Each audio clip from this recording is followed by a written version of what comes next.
इब्लिस यानी शैतान एक गद्दी पर बैठा हुआ था। उतने में उसके दो चेले आए। उन्होंने कहा, उस्ताद, हमने आज बहुत बड़े काम करके आए।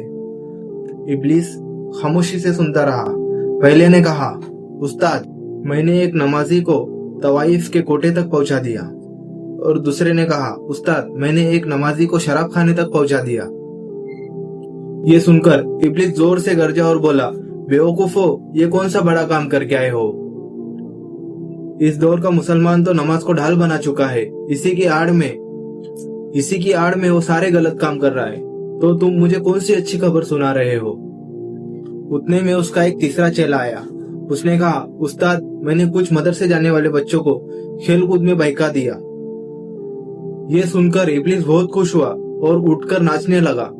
ये सुनकर उसके दोनों चेले नाराज हो गए। उन्होंने कहा, हमने इतने बड़े बड़े काम किए लेकिन उस्ताद खुश नहीं हुए, लेकिन इसने सिर्फ बच्चों को बहका के आया तो उस्ताद खुश होकर नाचने लगे। इब्लिस गद्दी से उठा और तीनों से कहा, मेरे साथ चलो और एक गधा ले लो।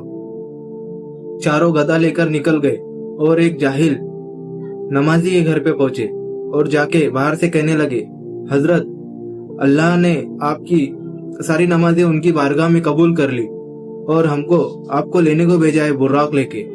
आप हमारे साथ चले। वो जाहिल नमाजी उनको देखकर बहुत खुश हुआ और उन चारों के साथ चला गया। क्योंकि वो जाहिल था, उसे इल्म नहीं था कि बुराखत किसके लिए आता है। इब्लिस और उसके चेले कुछ दूर लेके जाकर उसको एक बड़े नाले में ढकल कर आ गए। फिर इब्लिस एक आलिम नमाजी के दरवाजे पर पहुंचा और आवाज लगाई, हजरत, अल्लाह ताला ने आपकी सारी नमाजें कबूल कर ली है। आप हमारे साथ चले, हम आपके लिए बुराक लेकर आए। आलिम ने दरवाजा खोला और बाहर आए और कहा, मुझे लगता है तू इब्लिस शैतान है, भाग जा यहाँ से मरदूद, ला हौल वला कुव्वता इल्ला। बस इतना सुनना था। इब्लिस गधा वहीं छोड़कर अपने चेलों को लेकर भाग गया और दौड़ते दौड़ते कहा, इब्लिस दौड़ा और कहा, देखा इल्म वाले और जाहिल में क्या फर्क होता है। तुम दोनों ने जो किया उससे बेहतर तो यही था। अगर बच्चे पढ़ लिख कर इल्म वाले बन जाएंगे तो ना जाने कितनों को इल्म सिखा देंगे।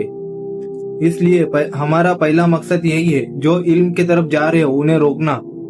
आज के अवाम के लिए नसीहत, अपने बच्चों को जहालत से निकालो और इल्म और दीन की तरफ लेके जाओ।